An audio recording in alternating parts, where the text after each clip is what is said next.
Hello everyone, welcome back to my channel. In this video, we will learn about interpolation syntax. So, what is interpolation syntax? Interpolation refers to embedding expression into markup text, which is our home.egs. This is our markup language, which is HTML, and in markup text we embed our expressions. like HTML में कुछ expression हम use करेंगे, रखेंगे, जिनकी value जो है वो बाद में इवेल्युएट होगी. यहाँ पर हम ये चीज ऐसे कर सकते हैं,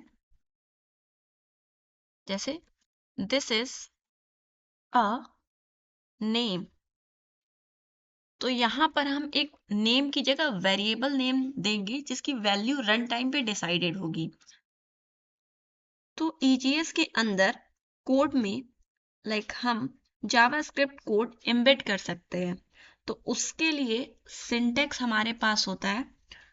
तो HTML को हम डायनामिक बना सकते हैं इसकी हेल्प से, और EGS का काम होता है कि HTML को डायनामिक बनाना, रन टाइम पर जैसे इंफॉर्मेशन आ रही है उसको उसी तरह HTML पेज पर चेंज कर देना. हमारा वेरिएबल यहाँ पर जो नेम होगा, अभी देखेंगे हम, यहाँ पर नेम जो भी वैल्यू आएगी वेरिएबल में, तो यहाँ पर हमारा वो रन टाइम पे डिसाइड हो रहा है और वो रन टाइम पे चेंज हो रहा है और हमारे पेज में रिफ्लेक्ट हो रहा है.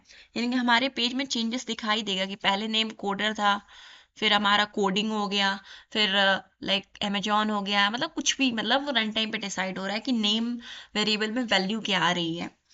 तो अब हम एक यूज करके देखेंगे.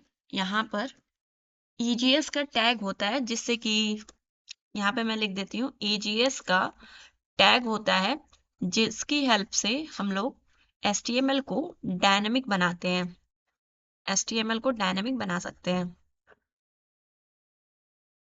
तो अगर हम ये टैग है हमारा, ठीक है, तो इस टैग को जब हम यूज करेंगे तो इससे क्या होता है कि हम अपनी टेम्पलेट में कोई भी वैल्यू को, यहाँ पर जैसे हमारा आपको कोई एडिशन करना हो, ठीक है, तो आप उसके लिए H1 टैग में ऐसे तो लिखोगे नहीं कि 1+2, ऐसे तो लिखोगे नहीं. ये तो सिंपली 1+2 आपके डिस्प्ले हो जाएगा. तो आपको कोई भी वैल्यू कोई भी वैल्यू आपको, जैसे जावास्क्रिप्ट का कोड लिख रहे हो तो आपको एक तरीके से आउटपुट ही करा रहे हो ना, डिस्प्ले ही करा रहे हो उस वैल्यू को. तो आप यहाँ पर ये वाला सिंटेक्स यूज करोगे. ये है एक हमारा EGS का टैग, जिसका यूज कर कर आप output the value into template which is HTML script. यानी कि आपका जो फाइनल आउटपुट आएगा in the form of string आएगा. यहाँ पर अगर हम 1+2 कर देंगे तो वो in the form of string 3 print हो जाएगा, मतलब डिस्प्ले हो जाएगा. अब इस चीज को आप किसी P टैग में भी कर सकते हो, या यहाँ पर आप P टैग यूज कर लो और यहाँ पे ये चीज कर दो. तो ये हमारा home.egs पेज है. हम चाह रहे हैं कि जब भी यहाँ पर इस राउट पर रिक्वेस्ट आए तो हमारा home.egs पेज रेंडर करे, और उसके साथ साथ ये रन टाइम पर ये जो भी हमने जावास्क्रिप्ट का एक तरीके से कोड ही तो लिखा है, एडिशन करा रहे हैं हम, यानी अर्थमेटिक ऑपरेशन परफॉर्म करा रहे हैं, तो वो चीजें की है. तो रन टाइम पर वो कोड जैसे ही चेंज होगा, रन टाइम पे डिसाइड होगा कि 1+2 3 होगा और वो एक स्ट्रिंग होगा और P टैग में वो डिस्प्ले हो जाएगा. तो वो चेंजेस हमारे पेज पर दिखेगा. तो अब हम हमारा जो सर्वर है वो स्टार्ट है, ठीक है. तो अब हम चलते हैं अपने ब्राउजर पे, और ये हमारा ब्राउजर है. यहाँ पर हमने जैसे ही रिक्वेस्ट करा तो हमारे सर्वर पर उस राउट पर रिक्वेस्ट जाते ये कॉल बैक एग्जीक्यूट हुआ. ये हमारा कॉल बैक है, ये कॉल बैक एग्जीक्यूट हुआ जिसमें हम रेंडर कर रहे हैं home.egs को. और home.egs में हमारा लिखा है this is a home page, and यहाँ पर एक EGS टैग यूज हुआ है जिसकी हेल्प से हम अपने HTML में जावास्क्रिप्ट का कोड लिख पा रहे हैं. तो यहाँ पर 1+2 3 आ गया, क्योंकि H1 हमें पता है कि ऑब्वियसली है कि पूरा का पूरा आ, इसको क्या बोलते हैं, स्पैन टैग होता है और ब्लॉक टैग होता है। तो H1 एक स्पैन ब्लॉक टैग है, इस वजह से ये पूरा का पूरा विथ ले लेता है। तो P जो है हमारा नेक्स्ट लाइन में आ गया है। अगर हम इसको P कर देते, लाइक H1 को हम रिमूव करके P कर देंगे तो दोनों सेम लाइन में आ जाएगा। और चलते हैं, इसको रिक्वेस्ट सेंड करेंगे। अच्छा, तो यहाँ पर हमने P किया, P भी हमारा ब्लॉक टैग है, P हमारा ब्लॉक टैग है, पूरा का पूरा विथ लेता है।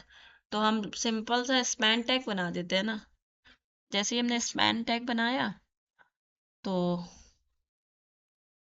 अभी भी सेम चीज आएगा, और इसको भी बनाएंगे स्पैन टैग।